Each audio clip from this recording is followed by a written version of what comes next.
ሰላም የናታን ዩቲዩብ ቤተሰቦች እንዴት ናችሁ?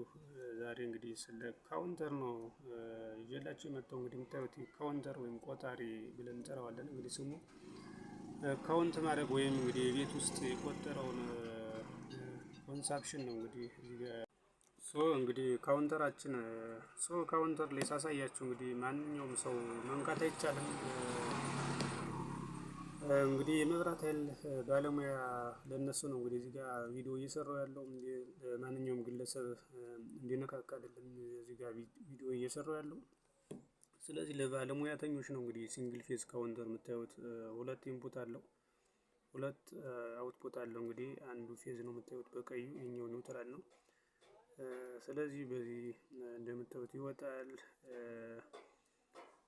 ምክንያቱም እንግዲህ ሁለቱ ነው መግባት ያለበት እዚህ ጋር እንደምታዩት። ምክንያቱም አንዱን አስገብተን ከተውነው ካውንት አያደርግም ማለት ነው። ስለዚህ መስት እንግዲህ የቤታችን ኮንሳፕሽን ለማወቅ እዚህ ጋር ሁለቱ ይገባል፣ እዚህ ጋር ሁለቱ ይወጣል። እንግዲህ ሲንግል ፌዝ ካውንተር ይባላል። ስሪ ፌዝ ካውንተር ወይም ስሪ ፌዝ ቆጣሪም ስላለ ይህ ሲንግል ፌዝ ቆጣሪ ነው። እዚህ ጋር ሶርስ ነው ወይም ከኤልፓ የሚመጣው በዚህ ከዛ ይወጣል። እንደምታዩት እንግዲህ ወደ ቤታቸው ላይ ያለው ቆጣሪ ነው እያሳያቸው ያለ። ከዛ ይቺ ብሬከሩ አለች 20 እንግዲህ 25 አምፒር የሚያደርጉ አሉ። በፍጹም የተሳሳተ ነው። ምክንያቱም ይሄን ለማስረዳት ነው አንደኛም የገባው 32 እና ከዛ በላይ መሆን አለበት። ምክንያቱም ኤሌክትሪክ ምጣድ ስለምትጠቀሙ ኤሌክትሪክ ምጣድ እንግዲህ የሚጠቀመው 25 አምፒር ነው።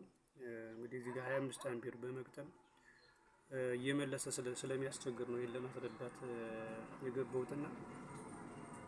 ስለዚህ ቢያንስ 32 እና ወይ 52 አምፒር መሆን አለበት ብሬከራችሁ። ምክንያቱም ምጣድ 25 ስለሆነ 25 ገጥሞ እዚህ ጋር እየመለሰ ስለሚያስቸግራችሁ እንግዲህ ባለሙያተኞች ባካችሁ አብዛኛው ቤት ላይ 25 አምፒር ስለማይ ይህን በፍጹም የተሳሳተ ነው ማስተካከል አለባችሁ የሚለውን ነው። እዚህ ጋር እንግዲህ ብሬከራችሁ እንግዲህ 32 ወይም 64 ሊሆን ይችላል። ከዛ ነው እንግዲህ ዲስትሪቢዩት የምታደርጉት። ይህን በፍጹም እንግዲህ ካውንተር ማንም ሰው እንዳይነካ በፍጹም አስጠነቅቃለሁ። ምክንያቱም ያው ትታሰራላችሁ በመብራት ኃይል ሕግ። እንግዲህ ለመብራት ኃይል ባለሙያዎች ነው እዚህ ጋር እያስረዱ ያለው። እንግዲህ ቪዲዮን ስለምትከታተሉ እጅግ አመሰግናለሁ። እንግዲህ ዛሬ የሰራሁላችሁ ቪዲዮ ይሄ ነበር። የናታን ዩቲዩብ ሁላችሁም ሼር፣ ሰብስክራይብ በማለት ቤተሰብ ሁኑ። እንግዲህ ሁሌም እንዲደርሳችሁ ማለት ነው። ስለምትከታተሉ ያመሰግናለሁ። ስለዚህ በሰራሁት ቪዲዮ ደስተኛ ስለሆናችሁ እጅግ አመሰግናለሁ።